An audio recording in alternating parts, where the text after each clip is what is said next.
Now, America's healthcare advocate, Carrie Hall. Hello, America. Welcome to America's Healthcare Advocate Show, broadcasting coast to coast across the USA from Alaska to Florida, all the way to Hawaii. We are broadcasting today from the Cape, 1550 AM, 100.3 FM here in Cape Girardeau, Missouri. This is another in our series of shows we are doing with St. Francis Health System here in Cape Girardeau throughout southeast Missouri. And as I've told you before, we do run these shows nationally, and the reason for that is because we have a series of doctors, clinicians, and experts that come on and talk about various healthcare issues. Today, we're going to talk about home health care and hospice. I think you're going to find this to be an interesting show. You know, there are about 10,000 people a day turning 65, and those people, many of them have parents who are much older than that. So this is a topic that's very important, and a lot of people have to deal with this. Sometimes they're not quite prepared, so that's one of the purposes of doing a show like this today. Our producer, Mr. Paul Vernon, I'm your host, Carrie Hall. As we always say, this is your show, America. Thank you for joining us and making us one of the most listened to talk shows throughout the United States. 294 affiliates strong, our newest one in Cannon, Colorado. Also, all of these shows are on podcast platforms, TuneIn, SoundCloud, iTunes, Spotify, and Apple Play. So we've got about 3,000 to 4,000 people a month going up there to listen to these shows. This is one of those shows that if you hear it, maybe there's somebody in your family or in your church or somebody you know who's dealing with an issue, with a parent or a loved one that's having issues. This is a great way to have them go back up and listen to that show on those podcast platforms. So again, SoundCloud, iTunes, Spotify, Apple Play, Odyssey Play, they're all up there on those podcast platforms. If you want to reach out to me, you can do that. The website is healthradio.us, healthradio.us. We get a lot of emails. I answer each and every one of them. I do not answer each and every one of them the same day, so it takes me a little while sometimes, but I do get back to you if you want to reach out to me at that website, healthradio.us. All right, joining me in studio, Larry Dush, RN BSN, Patient Care Manager of St. Francis Home Health, and Melissa Hale, MSW LCSW, Patient Care Manager, St. Francis Hospice. Thank you both for being here today. Good morning. I know you're both busy. You just got back from a cruise. I did. So you're tan, rested, and ready today. I'm trying. A little bit about our guest. Larry Dush is an RN BSN, serves as Patient Care Manager for St. Francis Home Health. He is responsible for the delivery of care to all patients served by Home Health, as well as instructing and guiding clinicians to promote more effective performance and delivery of quality home health care services. Dush joined St. Francis Healthcare System starting in 2019 as a registered nurse for home health care in June of 21. With 21 years of home health care experience, Dush has transitioned to the role of interim director of home health and hospice before becoming the patient care manager of home health. Melissa Hale is an MSW LCSW, serves as patient care manager for St. Francis Hospice. She is responsible for maintaining the supervision and direction of skilled nursing, spiritual counseling, pastoral care, social services, volunteers, hospice aid, and other therapeutic services within the hospice department. Hale joined St. Francis Healthcare System in January 2015. With more than 10 years of experience working in home health hospice, Hale received her Bachelor of Science in Social Work from Southeast University and her Master's degree in Social Work from St. Louis U. That is a mouthful. You're both very qualified. Yes. And you're busy because home health had 7,032 visits last year and hospice had 9,486. That's correct. That's a lot of work. It's a lot of work. It is a lot of work. So, Larry, explain the difference between home health and hospice. Home health is a more curative or rehabilitative service focus. So we really go into a home, and what we try to do is we try to help those patients recover from whatever disease process they're experiencing. We take care of their wounds, their IV needs, should they need IVs. Basically trying to get them back to their maximal level of functioning. We offer physical therapy, occupational therapy, and speech therapy as well. Deal with a lot of CVA patients who've had strokes. Hospice, they're the symptom management experts. They're really, really good at what they do. They're actually angels.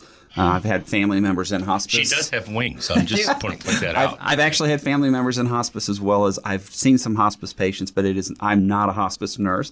But they really manage patients nearing the end of their life, and not just the patients, but they deal with the caregivers. They deal with spiritual needs. They deal with socioeconomic needs. They deal with everything to try to make that patient's end-of-life experience the best that it can. They add quality to the patient's life. Yeah, it's interesting. I think I mentioned before we went on the air that I've got some experience in this area because my father-in-law, mother-in-law, my father, and my mother have all passed, and we had hospice involved in their care all the way through. And it does make an enormous difference. It also takes a huge burden off the family that are trying to be caregivers at the same time. So it is a very necessary service. And as I said in the opening remarks, there are 10,000 people today turning 65.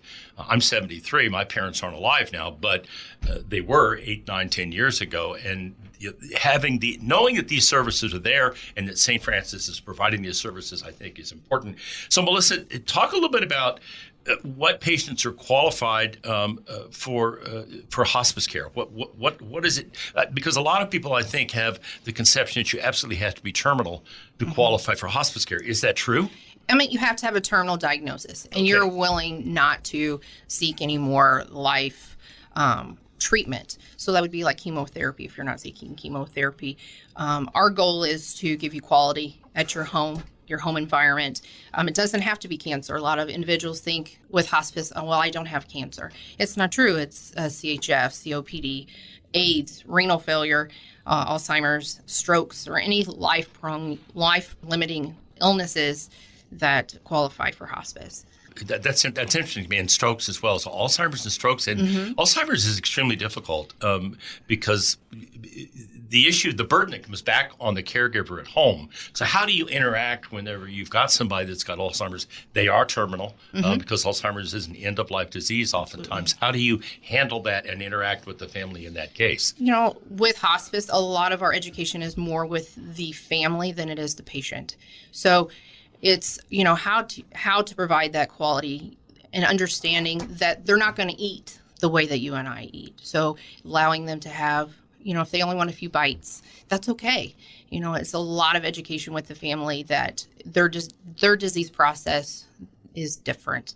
And like I said, it's a lot of education with the family on how to support them through the end of life process. That's interesting because that's not the first thing that comes to mind. The first thing that comes to mind is that you're there maybe to take care of daily needs with the patient, to bathe them, maybe help feed them, check their meds, whatever the case may be. But when you think about that, that really is probably a critical part of what goes on. If the family doesn't know what to do, it makes it more and more difficult, and people typically don't know what to do, right? They do not, and that's where our team is great. I mean, their focus is on the education piece, so we spend a lot more time with the families than we do with the patients to make sure that they have everything that they need, all the education they need to provide that care to the patient.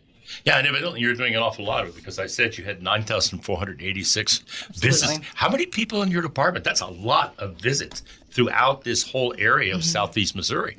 Right now we have 11 staff, including myself, but that's not including home health. We kind of team up. So a lot of home health patients transfer to hospice. So it's a great working relationship that we have between the two departments. So oftentimes, Larry, they'll start out with home health, and then as they I would say progress, I don't know if that's a correct word or not, but as they progress and move toward the end of life, Alzheimer's, stroke, some of these things, then that's where you hand it off to the hospice people. Yes, our staff's been educated to look for those patients that qualify for hospice, that have the right diagnoses, have the right life conditions. And so they know that when we go out and see this patient, immediately they know to start thinking, hey, this person really does need hospice. We do it with a lot of our dementia patients, especially our cancer patients, because when we pick up cancer patients, a lot of times it'll be like, I want to make it to September the 15th for my son's wedding. Right. And then after that, I want to transition to hospice. So a lot of times home health is a stopgap measure just to keep that person managed during that period of time to where we can get them to transition to a hospice situation and they get the care they need. Yeah, and as we're coming up here on the break, I would imagine it's also important that you set realistic parameters for people about what they can and they can't do, what they can expect and because I think sometimes that's very difficult for people and for families. Am I right? Yes, some nurses have a little trouble, and some physicians also have trouble going and having that conversation with those people and saying, look, I'm sorry, but here's the reality of your situation, and this is what we can do to give you a better quality of life. And that's really what this is all about, isn't it, Melissa? A better quality is. life for these people as they Absolutely. come to end of life. Absolutely. When we come back from the break, we're going to continue this fascinating conversation. If you want to learn more about St. Francis Home Health and Hospice, you can do that at the website sfmc.net/homehealthhospice. sfmc.net/homehealthhospice. Stay tuned. We'll be right back after the break. You're listening to America's Healthcare Advocate, broadcasting here on the HI Radio Network, coast to coast across the USA. We've got more. Whoa, tell me, darling, am I right? Am I right?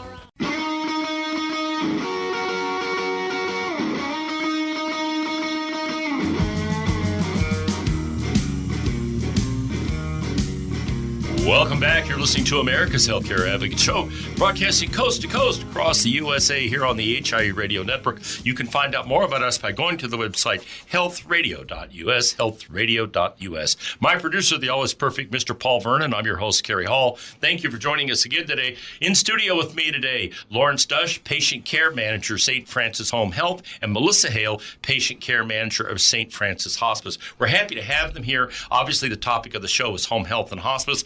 Again, we're broadcasting here in Cape Girardeau, Missouri, from the Cape Radio 1550 AM. Yet we're broadcasting this all over the country. And if you're wondering why I'm doing that, because this is a chance. You've got two experts here that are talking about a topic that's very difficult. You heard, Larry mentioned this a minute ago. It's difficult for a lot of people to deal with this. And what we're trying to do is explain to you that, here in Southeast Missouri, St. Francis Healthcare System provides these services, but across the country, this is something people have to deal with, and you've got a chance here to listen and learn from these folks who are experts in their field. So, Larry, let's talk about how do they know when it's we think we have a problem, we're not sure how it's causing problems. Dad's trying to take care of mom, whatever the case may be, and how do they know when? When is the time that they want to think about reaching out to you all and seeing, do we need to get somebody in here? Do we qualify? How does all that work? We have a lot of conversations with patients and their caregivers. They just call us and they'll say, this is what's going on with my loved one, and do they qualify for home health, or should we look at hospice? So that helps when the person on the phone knows what the qualifying conditions are. So hospice and home health have totally different qualifying conditions. Medicare has set 5 specific qualifications for home health admission. The first thing they have to have is a doctor. The doctor has to be willing to go and order the home health care. We can't just go out and see them without that. Also, the physician has to manage the plan of care, the interventions and the goals that we set for those patients. They have to have an intermittent skilled service need if they're going to be in home health. So that would be physical therapy, speech therapy. We do a lot of wound care. We take care of a lot of patients with IVs in the home. That's a really important thing. We do a lot of certain types of injections are covered under the Medicare benefit as well. And just interesting fact, private insurance pretty much just follows whatever Medicare says. So what I'm saying now goes for private insurance as well as Medicare patients. So if they have they have Medicare Part B, they've got A and B, they signed up for either paying for Yes. B. Now maybe they've got a Medicare Advantage plan or they've got a Medicare Supplement plan. Those guidelines basically follow whatever the protocol is for Medicare. Correct. And if you qualify for one, then it's going to qualify with the carrier. It's not an issue of jumping through a lot of hoops to get to that. Correct. It's like an automatic qualification. Right. That's exactly correct. So, if people are in doubt about that, what do you suggest they do in terms of, we're not quite sure, if maybe the doctor hasn't recommended it, yet they're dealing with things at home. Maybe the doctor's not even aware of, what's going on that may be issues for them. So a lot of times we act as an advocate for those patients. We will go in and we will talk to the patient. If we will make a courtesy visit, or we can do it over the phone. We get all the data, all the information, gather it, and then go back and call the physician and say, listen, your patient has reached out to us. They feel they have a need. We assess them. We really think they do have a need. And is home health something that you would consider ordering for them? And then they would say yes, or they would say no. Or if we get there and I'm like, listen, I'm really sorry, but you're not going to do. A lot of times the patients are self-determined that, because they're like, I'm not doing any more treatments. I'm not going back to the emergency room. I don't want any more interventions. I don't want dialysis. I don't want chemotherapy. I don't want radiation. If that's the case, then that's when we say, you're more appropriate for a hospice referral. And then hospice will do the same thing. They'll reach out to the physician and say, we need an order for hospice. And then once the patient's admitted to hospice, their medical director will take over the care. So then, staying on the topic of home health for a minute, you mentioned ER. So, this is interesting. My wife broke her leg in Hawaii on a vacation 3 years ago, and it was a nightmare getting home. But one of the things we had home health care. So when they came and they changed dressings, they did all these other things. They also did physical therapy. Yes. They checked her meds. So it's not necessarily people that are end of life or even approaching end of life. It could be somebody that fell and broke a hip. Yeah, for home health. Somebody that has a stroke and they're recovering. Yes, maybe. sir. Home health. Explain that. Again, home health focuses on rehabilitation and curative. We are not end of life. Hospice is end of life, and home health. So hip replacements, knee replacements, broken bones, as you said, multiple vehicle accidents, car accidents. We get a lot of those patients that have wound care, new ostomy patients. If a patient gets a new ostomy, there's a lot of education. Diabetes is a really huge thing for us. We do a lot of diabetic teaching, diabetic management. In this community especially, that's a really big diagnosis. A lot of our people in this area, our patients, have diabetes. And so we are a supplement to the education they get from the diabetic educators or from their physicians. And we actually go out, we cannot really manage their meds, but we can educate them on how to manage their meds. So you mentioned diabetes. So type 1 diabetes is obviously got to be very, very difficult, and that's got to be high on the level of people that you're checking A1Cs, their insulin medications, all the other things that come with that. We actually take care of more diabetes type 2 patients than type 1. Really? Yes, because type 1s, they're more specifically educated. They have to have insulin. They know a lot better management of their diets and what they can and can't eat.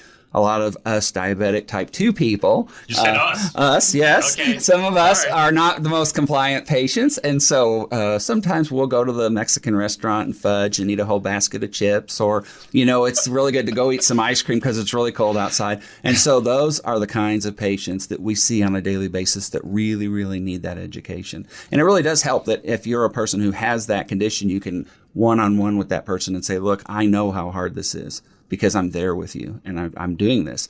So it's really, really, it's a challenge. It really is. Yeah, it's interesting to listen to you talk because I get the distinct impression that when people are listening to you and you're interacting with them, that it's like they can tell that you really care about what you're doing and you really care about these people and you're connecting with them in a personal way that helps them manage the disease, manage the issue they're dealing with, and at the same time, hopefully improve their health. Right. This is definitely a calling, and our organization has a mission that is Christ-focused. I hope that's okay to tell you that. Yeah, of course it's okay to tell you that. It's yes. right in front. When you walk in that hospital at St. Francis, it's right there. Yes, our mission is Christ-focused, and so that's, this is a definite mission. This is not a job for me. This is my ministry. This is what I do. Yeah, I think that speaks volumes. I mean, there's not a lot of that out there in the world today, and I think that the community here is very, very fortunate. The St. Francis Health System and what you bring to this community and what you offer to the community, and I think it's important for people to hear that. And if they want to reach out to you, they can do that once again through the website. It's sfmc.net/home health hospice. So you can go to any of those to that website, reach out there, and connect with Larry or his staff, and they will be happy to help you in any way that they can, see if they can be of service to you. When we come back from the break, we're going to kind of dive into hospice here because there's a lot here to cover. When I did the introduction for Melissa, we talked about pastoral care, social services, volunteers, hospice aid, and other therapeutic services. We're going to talk a little bit about that. What does all that mean? What does all that break down to? And how does that interact with that person or that person's family? So stay tuned. We'll be right back with more. You're listening to America's Healthcare Advocate, broadcasting here on the HI Radio Network, coast to coast across the USA. We'll be right back. Stay tuned.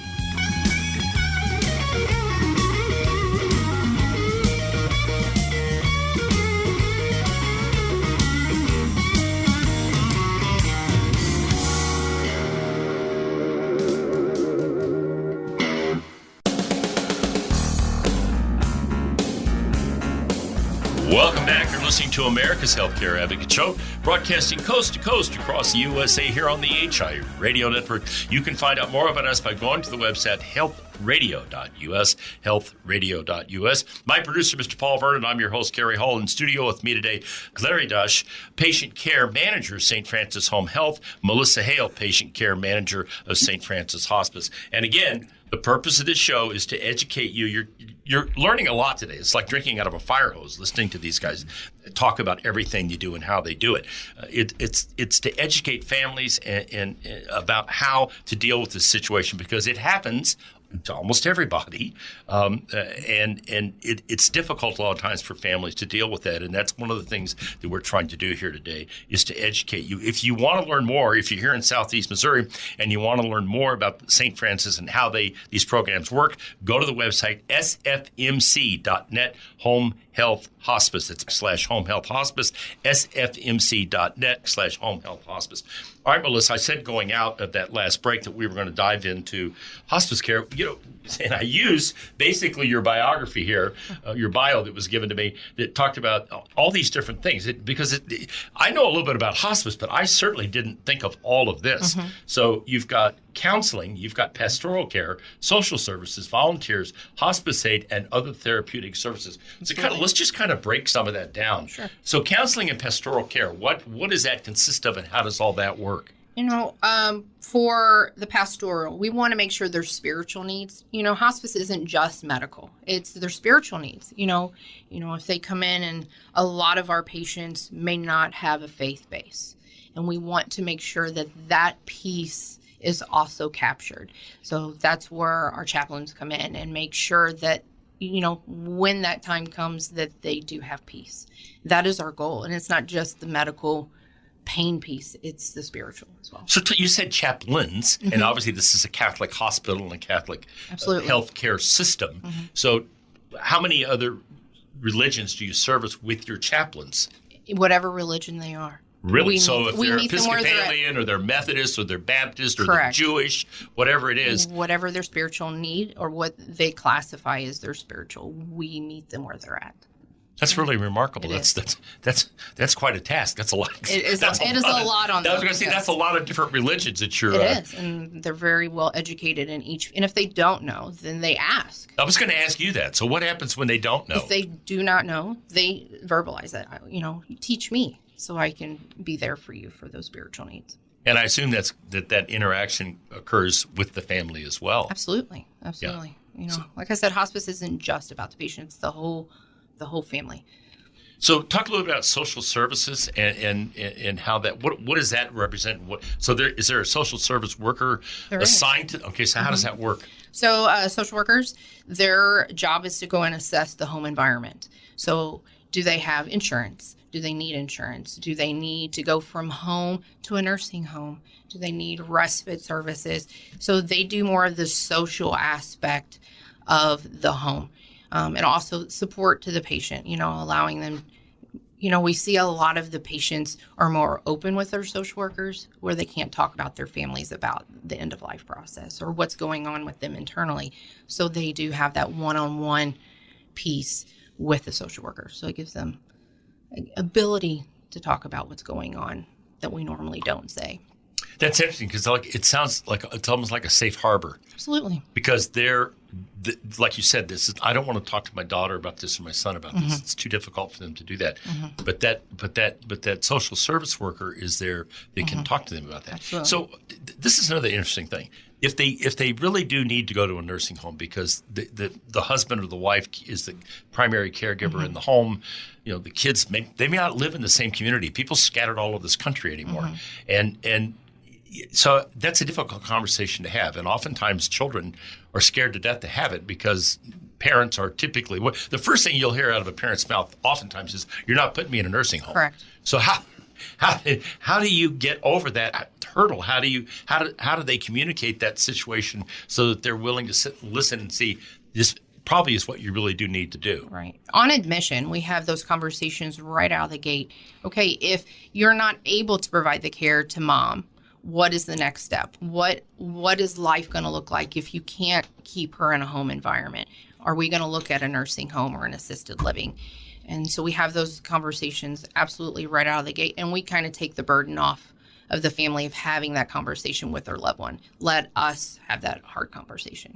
So you're taking, so that kind of comes down to, I assume a lot of that comes down to daily needs, bathing, Absolutely. feeding.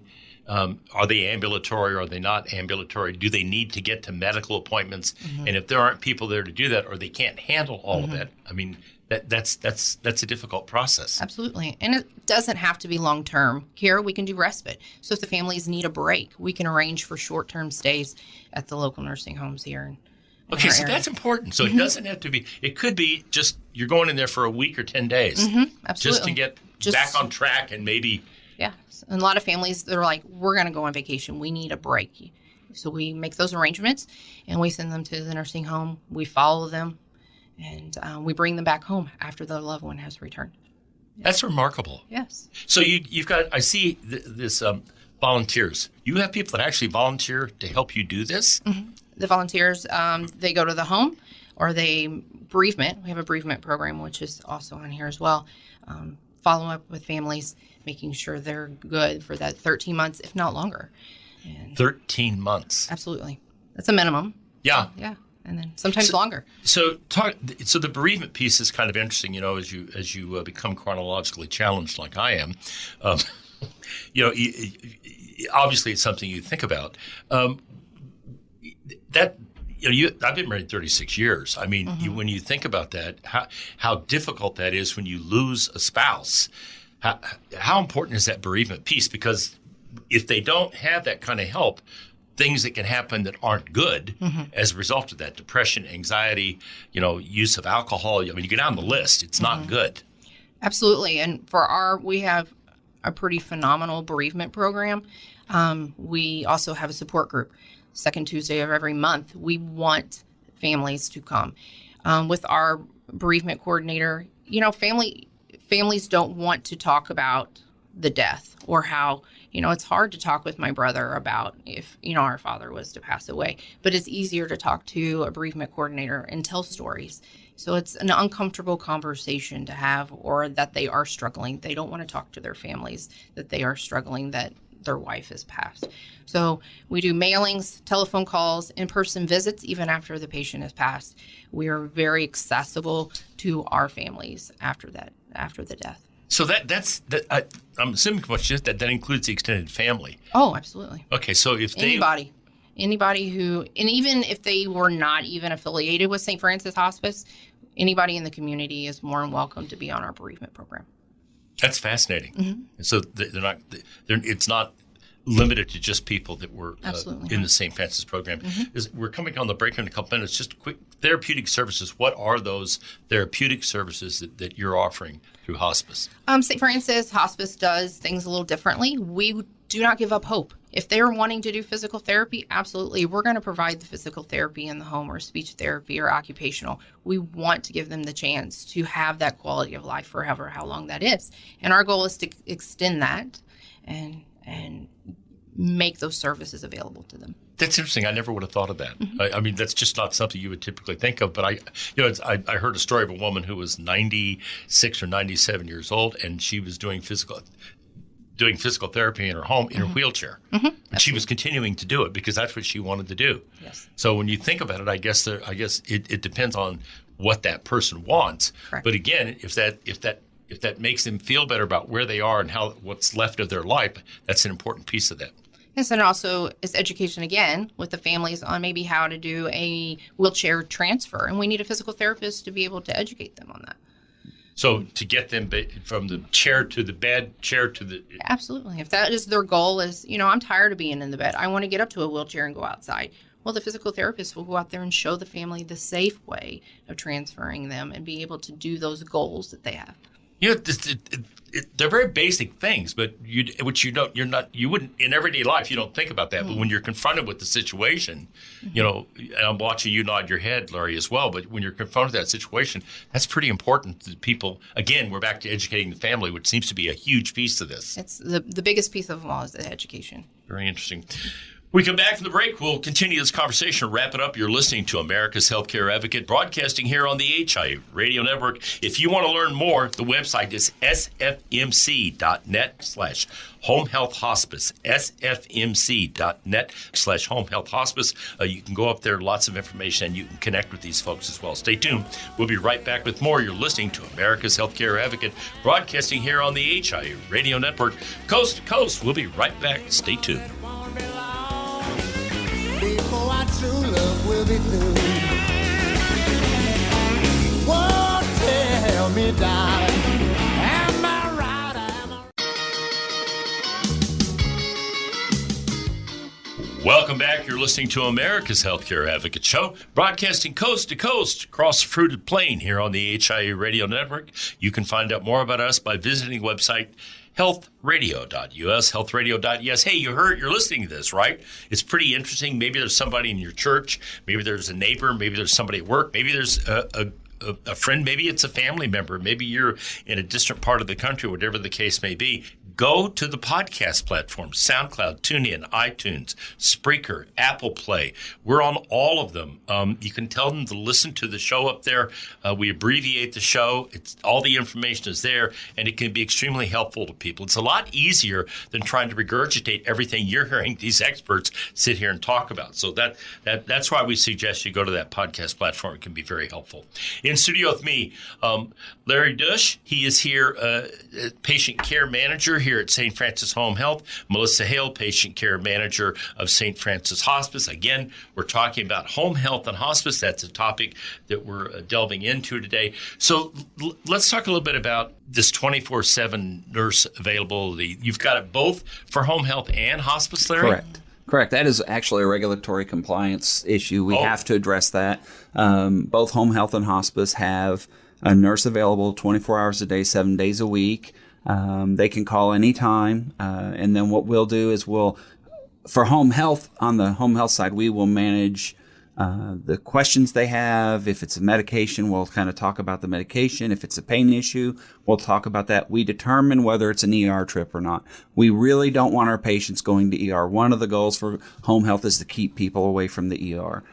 Just because if we can do an intervention to prevent that unnecessary trip to the ER, it's better for the patient, it's better for the healthcare system, not St. Francis, just the whole overall healthcare system. And CMS is really happy with us if we get them out of the ER. CMS wants to cut down on those home ER health, visits. and that's a big deal. Yes, and then hospice, I'll let Melissa kind of talk about hers real quick. Sorry. No, you're good. As well, we are 24/7 nursing. We triage the phone calls. A lot of the misconceptions or information that is given out to patients and families is that we are in the home 24 hours a day. We are not. We do have a nurse that's available 24/7. We answer the phone calls, and then we determine the needs, and then go out to the home. Most of the time is what is needed for a hospice. If the families are calling, then they need us, and then the nurses do go out in the middle of the night, even at 2 o'clock in the morning, to make sure that the patient's taken care of, but also the family. I would also like to add one thing really quick. The chaplains and the social workers will also go out. So. Absolutely, yes. Yes. Sorry. That's okay. So let's go back to that for a minute. So it's 2 o'clock in the morning, and mom's terminal, and it doesn't look good, and they call, and they're like, "We don't know, but we think that this is getting worse." Yeah, at that point, you will actually send a nurse out there and/or a chaplain or both, whatever. All the above. And even if it's 2 o'clock in the morning, a lot of times what they'll do is they'll be on the phone with the family as they're driving to the home. And then when they get there, they take over and manage the symptoms for the patient. That's remarkable. Larry, let's go back to home health a little differently here. So this issue of keeping them out of the ER, the readmittance to ER, maybe they've had a broken leg, maybe it's a wound issue, maybe it's some other issue. So you're talking to them over the phone Sunday at 2 p.m., whatever the case may be. Are you typically going to do a follow-up visit after that, or is it necessary? Or do you have somebody go out there fairly quickly to keep? They think they need to go to ER. You don't want them sitting for 2 hours waiting in an ER. Correct. And so if it's something that we can go out and do an intervention for immediately, we'll send a nurse. If say this patient has congestive heart failure and they need an extra dose of Lasix and the doctor has given us an order to do the extra dose of Lasix in the home, we can send the home health nurse out immediately and they can give that extra dose of Lasix, and then we would follow up the next day with a phone call and a visit just to make sure that kept them out of the emergency room or out of a life-threatening situation. And if it doesn't work, then we would send them to the ER. If someone calls me and says, I've fallen and I've hit my head and my head is split open and I am bleeding, not to be overly graphic. No. That's an ER trip. There's nothing I can do as a home health nurse. I can't go out there and suture their head. No. So we would send someone like that to the ER. Yeah, and you're typically, in a case like that, you're going to send out an ambulance and a medical team to get them transported. Correct. And determine, and maybe it's not something that's that obvious. Maybe it's something where they fell and you don't know if they broke their hip. Correct. Okay, or re-injured themselves. Maybe they've got a history of that. Yes. You know, it's because oftentimes as people age, that falling thing becomes you're both shaking your head, yes.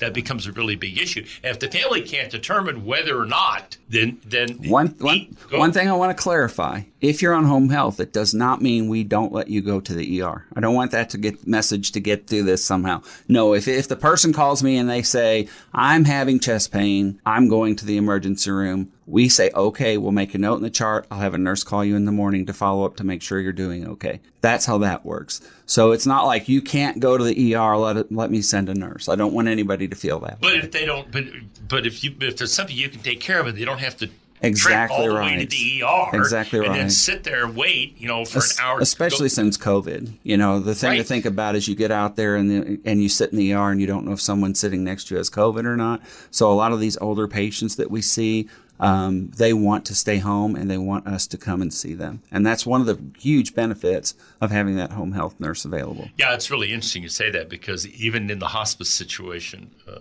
Melissa, I think, I don't know, I'm guessing statistically, the vast majority of people would much prefer to stay home. Am I correct in that? And that's the whole point, is to keep them at home. Let us be your medical team. Let the medical come to you instead of you going to the medical. And that is the whole philosophy of hospice, is that we bring the medical team to you in your own home. Yeah, and again, you're bringing it to their home, but the interaction with the family and giving that family that sense of security around what's going on. It's a difficult time. I've been through this 4 times. It's 2 of which ended their lives in our home. The other 2 ended their lives in my brother and sister's home. But the point is, it's a very difficult time for people to deal with that. And having this level of care and this level of service, whether it's end of life or whether it's just somebody like my wife fell and broke her leg, Right. We had to set up the bed. We had a 3-story house at the time. We had to set the bed up outside in the sunroom because she couldn't go up and down steps, and it was remarkable. Yes. Thank you both for doing this. I think this really helped a lot of people today, and I think it's important for people to get an understanding of how all this works, because a lot of families are going to face this issue as time goes on. Yes, they It are. is We correct. appreciate you both. If you want information here in Southeast Missouri, the website is sfmc.net/home health hospice. That's sfmc.net/home health hospice. And now, ladies and gentlemen, I leave you with this message from Dr. Martin Luther King. Americans must learn to live together as brothers and sisters, or we will surely perish together as fools. Truer words were never spoken. Thank you for listening to America's Healthcare Advocate, broadcasting here on the HIA Radio Network, coast to coast across the USA. Goodbye, America.